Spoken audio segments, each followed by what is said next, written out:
Welcome, welcome everyone. I'm Julia.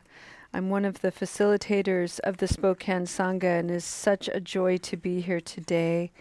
I'd like to begin our practice with this sentiment of metta, loving kindness. These are these little paintings I make, and I write sentiments on the back. This one reads, "May you see how you are divine mystery. May you see how you are divine mystery."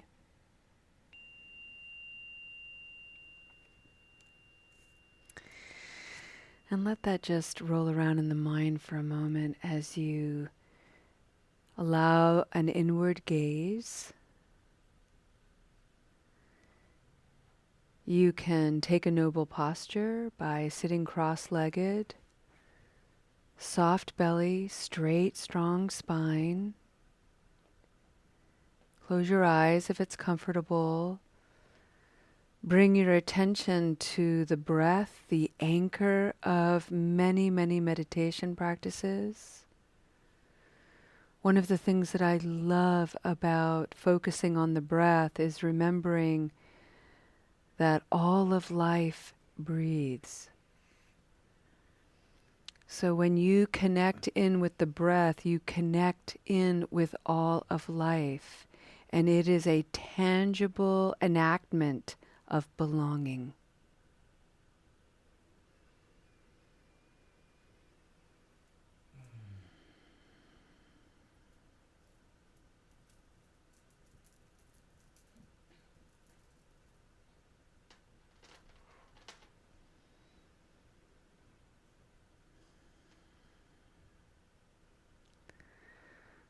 As the body begins to relax and settle down, as the mind begins to relax and settle down, allow the spirit of congratulations to mind you and wrap around you. Congratulations for prioritizing this time. Time to try something new, which is enormously courageous. Time to explore your relationship to habit energy. Time to take a step or two on this new way of exploring that relationship. Time to be with others who, like you, are trying to get underneath their habit energy to understand the conditions that drive craving, grasping, and attachment.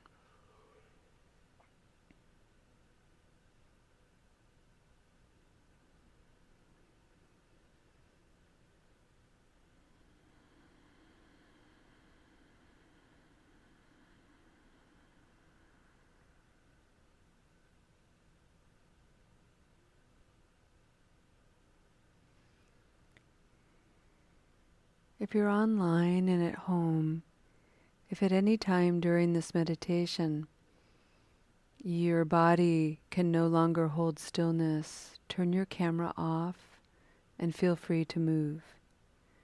If you're in the classroom, if you're in the sanctuary and the same thing happens, feel free to get up, go into the kitchen and grab a mug of tea. Lay down if you need to. Allow some gentleness to descend and bring you ease.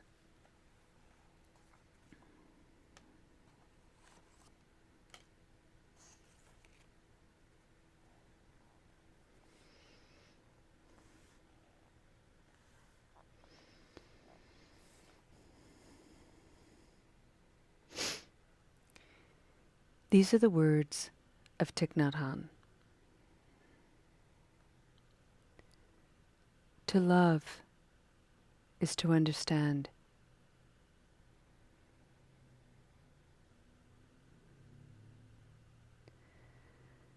To love is to understand.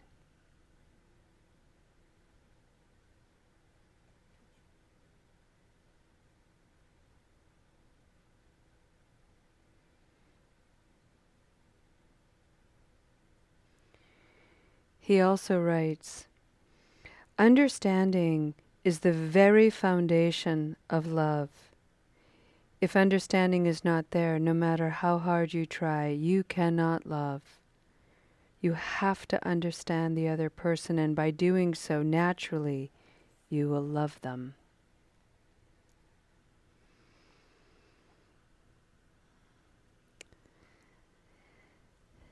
And this goes for each of us. When we understand ourselves, we create openings, thresholds into which we can deepen the quality of love.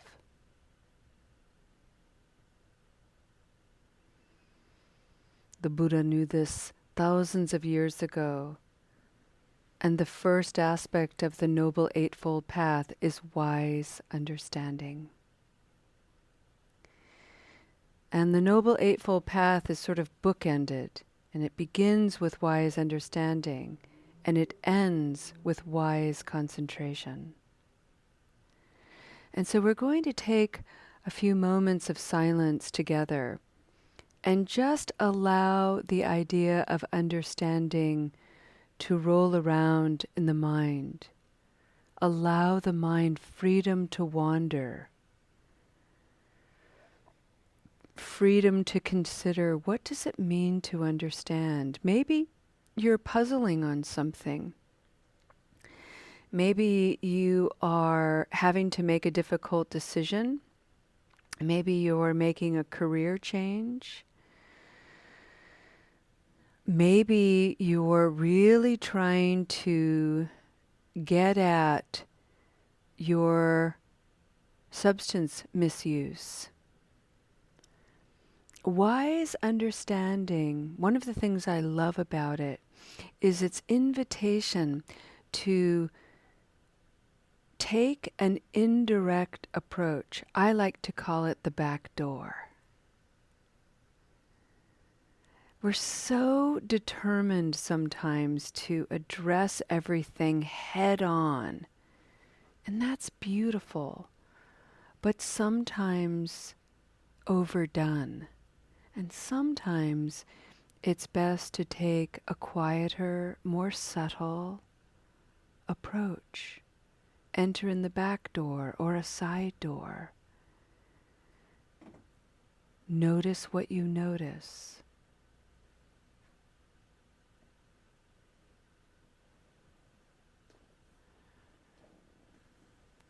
Here's an example.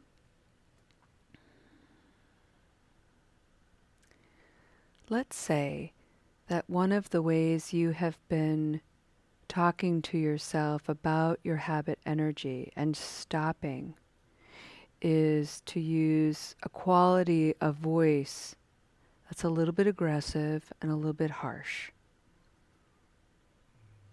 Julia, you have got to stop eating so much sugar. Get with the program. Get control of yourself, Missy. Stop doing that. You know better. Yikes. Sometimes it helps, like I need a little bit of a drill sergeant, but most of the time I can be a little bit brutal. So the back door approach, the side door approach is more like, yo, Julia, it's 8 o'clock in the morning and I see you wanting that peanut butter bar with your coffee. That would be delicious. What are your other options? Can we entertain those? There's eggs. There's peanut butter and jelly. There's fruit. There's a protein bar. There's a glass of water. There's going outside to the garden. There's addressing that pile of laundry that you've been ignoring for 3 days. So many options. And notice how I didn't shame myself. Notice how I just addressed, yeah, that's a craving. You have them every day. They come and go all the time, and we look at them, we hold them. They're annoying, they're frustrating, they're scary. And what are the options to do something else? What does your body need? The other thing I ask myself is, what are you feeling? What's your mood? Is this going to change your mood? What are your thoughts? Are you wrestling with something?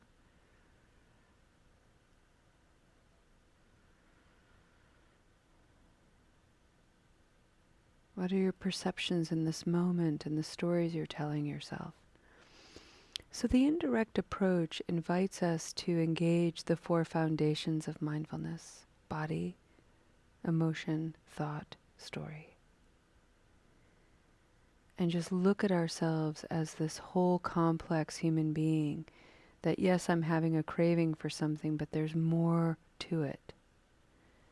And maybe I can gently start to tease that out and address those things with kindness and understanding, compassion, and maybe even a little laughter. All of this shapes one's expansion of understanding. And all of that informs one's capacity to love.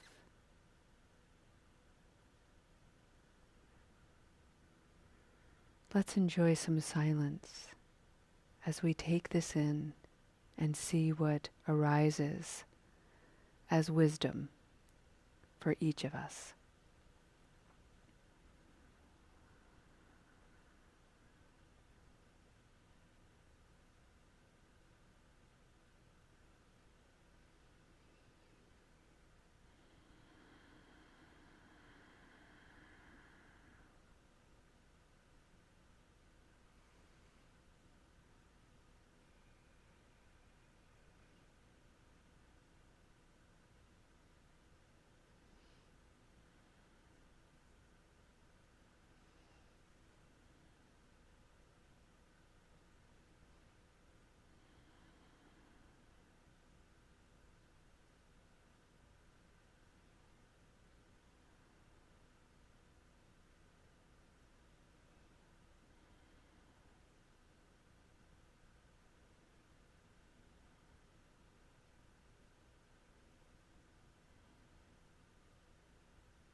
friends. Understanding and cultivating a practice of looking deeply, getting curious about ourselves, our habits, our patterns, our cravings, our thoughts, and cultivating new ways to look at ourselves from all different angles. This gives us access to this wise element called understanding. Understanding helps us reveal the positive, negative, and neutral qualities that define us as whole human beings.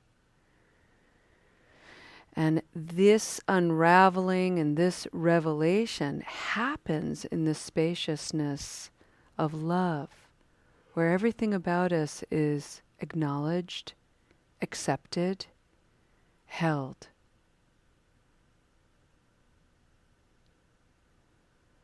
Love knows that by virtue of that activity, these positive, negative, neutral qualities are nurtured to grow and mature, really to come home to being whole.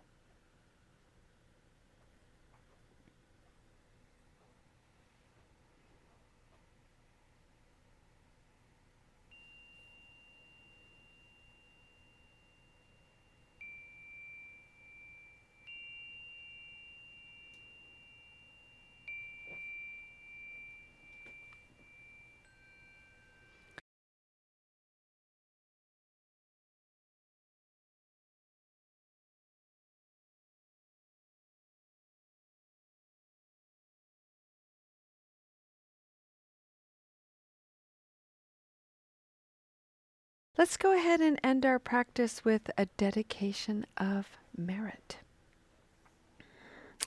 Alrighty. Oh, I forgot. Tonight, 6 o'clock to 7:30, Beginning Buddhism in Soul Center. So you can come and listen to the monastics from Suravasti Abbey come and teach. And that'll be at 6 o'clock tonight. Be here or be square. It's not online, friends. Sorry, it's only local so far. Alrighty, dedication. So let's bring our body back to a noble posture. Let's close the eyes, maybe turn inward. To love is to understand. To understand is to love.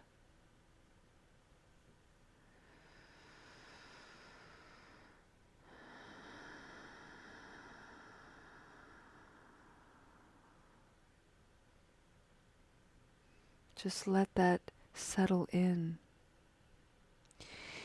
And may it gently sing your bones. To understand is to love. To be curious is an extension of understanding.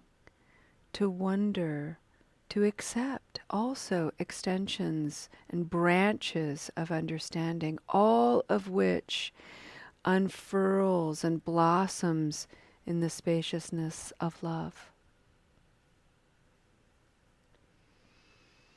What if we could put down the habitual thoughts for a moment and invite a new thought, a new option to come forward? What if we could practice with this for ourselves, and like what Ken's beautiful example showed us, how to extend that out to other people, to the point of basic kindness, basic thoughtfulness, basic consideration is stunning. We want to see more civility in the world? Well, then let's start practicing being more civil. We want to see more kindness and more love in the world? Well, let's be more kind and loving. And let's acknowledge that the limits we have are connected only to a limit of imagination.